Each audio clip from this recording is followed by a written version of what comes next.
Fact ఏంటంటే గోదావరి పొంగేటువంటి 3-3.5 నెలలు గేట్లన్నీ ఎత్తే ఉంటాయి. గోదావరికి తలగాయి నీళ్లు ఫ్రీ ఫ్లో ఉంటుంది, పోతూ ఉంటుంది. మనకు అవసరమైన నీళ్ళు ఎత్తుకుంటాం. అందుకే కన్నెపల్లి దగ్గర పంప్ హౌస్, లక్ష్మీ బరాజ్ యొక్క పంప్ హౌస్ కన్నెపల్లి దగ్గర పెట్టిన తెలివితక్కువతో పెట్టలే. మేడిగడ్డ బరాజ్ అవసరం లేకుండానే నీళ్ళు ఎత్తుకునే అవకాశం ఉంటుంది అక్కడ. ఆ పాయింట్ పట్టుకున్నదే అందుకు. అక్కడి నుంచి నందిమేడారంకు, అంటే మీది బరాజులకు వచ్చి నందిమేడారంకు, మేడారం నుంచి గాయత్రి పంప్ హౌస్కు, గాయత్రి నుంచి వరద కాలువ ద్వారా మిడ్మానేరుకు, మిడ్మానేరు ద్వారా ఎల్ఎండికి, మిడ్మానేరు ద్వారా మలన్న సాగర్కు, మిడ్మానేరు ద్వారా పైకి ఎస్ఆర్ఎస్పికి, ఎటు అవసరం ఉంటే అటు వాడుకునే విధంగా మిడ్మానేరును ఒక ఖజానా చేసినాం. గోదావరిలో నీళ్ళు ఎత్తడానికి మేడిగడ్డ బ్యారేజే అవసరం లేదు, కానీ ఎప్పుడు అవసరం పడుతుంది? అది టాక్టికల్ అప్రోచ్. 25 వేల క్యూసెక్ల ప్రవాహం స్టార్ట్ అయిందంటే గోదావరిలో జూన్ ఎండుకు ఆ గేట్లన్నీ ఎత్తేస్తామండి. అసలు బ్యారేజీలో నీళ్ళు ఆపరు. ఎప్పుడు ఆపుతారు? మళ్ళా ప్రవాహం 25 వేల క్యూసెక్లకు డౌన్ అయ్యేదాకా ఆపుతారు. చివరిలో సెప్టెంబర్ మాసం చివరిలో ఆ గేట్లు దించుతారు. అది కూడా మొత్తం గేట్లు దించరు. అటొక 2 ఇటొక 2, ఆ చివరికి 2 ఈ చివరికి 2 వదిలిపెట్టి వచ్చిన నీళ్ళు వచ్చిపోయేటట్టు చేసి ఒక 9 టీఎంసీలు 10 టీఎంసీలు నిల్వ ఉండేటట్టు దానిలో ఆపడతారు. వచ్చినవి పోతూ ఉంటాయి. ఆ 9-10 టీఎంసీలు పెడితే కొద్దిగా బిల్డ్ అవుతుంది కాబట్టి దాన్ని ఎత్తి పోసుకుంటూ ఉంటాం. ఎత్తి ఎప్పటికప్పుడు పోస్తూ ఉంటాం కాబట్టి కరెక్ట్గా చెరువులు, చెక్ డ్యాములు, కుంటలు అన్నీ నిండి ఉంటుండే, భూగర్భ జలం రీఛార్జ్ అవుతుండే, ఏ బాధలు లేకుండే, పంటలు ఎండకుంటుండే. మే నెల తర్వాత కూడా మత్తలు దుంకిన చెరువులు కారణం ఏంది? తెలివిగా దాన్ని ఏ టైంలో ఎత్తిపోయానో ఆ టైంలో ఇంజనీర్ల ద్వారా ఎత్తించినాం. కాబట్టి నేను మాట్లాడిన నిన్న మొన్న ఇంజనీర్లకు, ఏమైందిరా ఈ సన్నాసులకు తెలివి లేకపోతే మీ తెలివి ఏం వచ్చింది, ఎందుకు ఎత్తలేదు నీళ్ళంటే, సార్ మమ్మల్ని నిరోధించిండ్రు అని ఏదో ఉన్న తోకమట్ట అని చెప్పి ఉన్న మీదున్న బ్యారేజీల నీళ్ళు కూడా వదిలేసిరు కావాలని చెప్పి, వీళ్ళు తెలివి తక్కువతనం మేము ఏం చేస్తాం సార్ అని చెప్పారు నాకు ఇంజనీర్లే.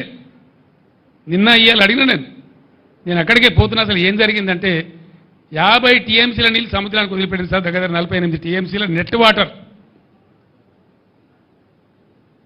కుంగిందని దాని ఏదో కేసీఆర్ను బదనాం చేయాలి, గత ప్రభుత్వాన్ని బదనాం చేయాలని ఒక చిల్లర కుట్రతోని ప్రేక్షకుల్లాగా చూసుకుంటే సన్నాసులాగా కూర్చుంటే నీళ్ళని వీకినాయి. ఇప్పుడు కూడా 1500 టీఎంసీలు పోతా ఉన్నాయి ప్రణాయితలు. ఇప్పుడు కూడా క్యూసెక్లు పోతా ఉన్నాయి.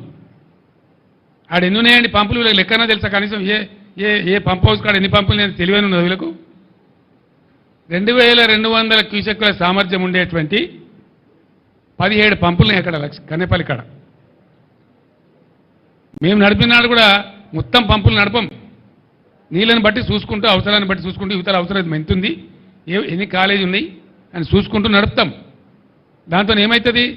ఒకసారి ఒక పంపు నడుపుతాం, 2 పంపులు నడుపుతాం, 3 పంపులు నడుపుతాం. మామూలు ఇసుక కట్టేసి బస్తాలేసి కూడా, ఇసుక బస్తాలేసి కూడా నడపచ్చు. కానీ దాన్ని నడపకుండా కుట్ర చేసి అలా ఎందో ఉన్నది. మేమే చెప్పినాం కదా అసెంబ్లీలో, ఏమున్నదండి అలా. వాడు ఏం చెప్పిండు? మొన్న నచ్చిపోయినాడు. ఆ 2 పిల్లల కింద ఉన్న ఇసుక కదిలి అవి కదిలినాయి అని చెప్పిండు. అంటే జరుగుతూనే ఉంటాయి, చాలా బ్యారేజ్లలో జరుగుతాయి, చాలా వాటిలలో జరుగుతాయి. మొన్న గల గంగానదిలో నిన్నగాక మొన్న పేపర్లో ఫోటోలు వచ్చినాయి. గంగానది మీద బ్రిడ్జ్ కడతామంటే పట్టణం కూలిపోయింది. ఆడ నదులలో ఇసుకలో జనరల్గా జరుగుతాయి. ఎవడో ఒక చిన్న ఇంజనీర్ లోపమో, ఒక మెయింటెనెన్స్ లోపమో, దానికి ఎంతో ప్రళయం బద్దలైనట్టుగా ఒకటే పని కట్టుకొని ఆడికి యాత్రలు పెట్టి, మాత్రలు పెట్టి పెద్ద కథ చేసి, ఇంకా ఇప్పటికి కూడా ఆ పిచ్చికాలంలో ఉన్నాయి వాళ్ళు. అందులో ఏమైనా ఇంటికి దొరుకుతుందేమో, తోక దొరుకుతుందేమో, గుట్ట కడతామేమో అనే ఉద్దేశంతో ఓ పిచ్చి విఫల ప్రయత్నంలో ఉన్నారు తప్ప రైతాంగాన్ని ఆదుకోవాలి, మంచినీళ్ళకి బాధ వస్తుంది, రైతులను కాపాడాలని ఆలోచన చేయలే. వృధాగా పారే నీళ్లను ఒక చిల్లర కుట్ర మనసులో పెట్టుకొని వదిలిపెట్టింది కాబట్టి పోయింది. ఇప్పుడు కూడా పొద్దున నేను మగ్దుంపూర్లో మాట్లాడినా. ఈ దద్దనలకు చేత కాకపోతే 50,000 మంది రైతులు నెంబడేసుకొని వీళ్ళని పండబెట్టి తొక్కుకుంటూ పోయి మేడిగడ్డ కాడ కుర్చేసుకొని కూర్చొని నేను నింపుతా మళ్ళీ ఇవన్నీ రంది పడకుండా అని చెప్పిన నేను. చేసి చూపిస్తాం. గోదావరిలో నీళ్ల ప్రవాహం మొదలైన తర్వాత బరాజ్తో సంబంధం లేకుండా నీళ్ళు లేపచ్చు. మళ్ళీ మిడ్మానేరు కలకల్లాడుతుంది, లోయర్ మానేరు కలకల్లాడుతుంది. తక్కువ పడితే ఎస్ఆర్ఎస్పికి ఇవ్వచ్చు. ఎత్తాల నీళ్ళు ఇప్పుడు ఈ ప్రభుత్వం ఇది దీని పేరు చెప్పి దాని పేరు చెప్పి ప్రజల నోట్లో మట్టి కొడతామంటే చూస్తూ కూర్చోం.